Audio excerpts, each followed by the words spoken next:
Hi అండి అందరికీ. నా ఫేవరెట్ బ్రేక్ఫాస్ట్ అయితే రెడీ అయిపోతుంది. తెలంగాణలో కన్నా రాయలసీమలో ఎక్కువ ఫేమస్ అన్నట్టు ఈ బ్రేక్ఫాస్ట్. రాయలసీమ ఫేమస్ అనగానే చాలామందికి గుర్తొచ్చేది ఒగ్గాని బజ్జీయేనండి. అది చాలా ఫేమస్ అన్నట్లు. ఒగ్గాని బజ్జీ రెండు కాంబినేషన్లో దొరుకుతాయి అన్నట్లు. ఇంట్లో చేసినా కూడా రెండు చేస్తారు, బయట బ్రేక్ఫాస్ట్ తినాలన్నా కూడా రెండు ఉంటాయి అన్నట్లు. నేనైతే ఈరోజు ఇంట్లో ప్రిపేర్ చేసేస్తున్నా. ఇక్కడ తెలంగాణలో కొంతమంది ఏమో మరమరాల ఉప్మా అంటారు, ఒగ్గాని అని కొంతమంది అంటారు.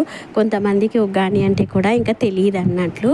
ఇదేమో ఏపీలో అయితే చాలా ఫేమస్ అన్నట్లు. మా అత్తయ్య వాళ్ళ ఊర్లో అయితే చాలా ఫేమస్. మేము ఎప్పుడు వెళ్ళినా కూడా మా అత్తయ్య ఫస్ట్ ఇవే బొరుగులు తెస్తారు అన్నట్టు. తెల్లారి మార్నింగ్ అయితే మేము ఇవే చేసుకుంటాం అక్కడికి వెళ్ళిన రోజు. ఇవాళ అయితే ఇది చేస్తున్నా. వచ్చేటప్పుడు మా మామయ్య తీసుకొచ్చారు, అందుకే ఇవాళ అయితే రెడీ చేస్తున్నా.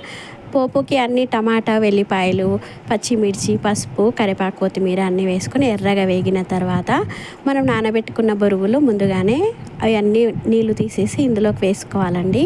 ఇవి వేసుకున్న తర్వాత పుట్నాల పొడి ఉంటుంది కదా, మంచిగా ఫస్ట్ అయితే మంచిగా మిక్స్ చేసి పుట్నాల పొడి కానీ పప్పుల పొడి కానీ అంటారు కదా, అది వేసుకోవాలన్నట్లు. పౌడర్ మరీ ఎక్కువ వేసుకోవద్దు, డ్రై అయిపోతుంది. కొంచెం దానికి తగినంత వేసుకోవాలన్నట్లు, తక్కువ అయితే మళ్ళీ వేసుకోవచ్చు.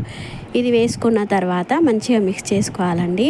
ఇందులో ఇంకా సీక్రెట్ ఇంగ్రీడియంట్ ఏంటంటే కొన్ని పాలు వేయాలి. ఒక 2 to 3 స్పూన్స్ వరకు పాలు వేయాలి. పాలు వేసి మంచిగా కలపడం వల్ల ఉగ్గాని అనేది చాలా స్మూత్గా ఉంటుంది, మంచి టేస్ట్ కూడా ఉంటుంది.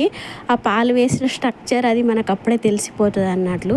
ఆల్రెడీ స్మూత్గానే ఉంటుంది, కాకపోతే పాలు వేయడం వల్ల ఇంకా టేస్ట్ అనేది చాలా బాగుంటుందండి. Thank you for watching.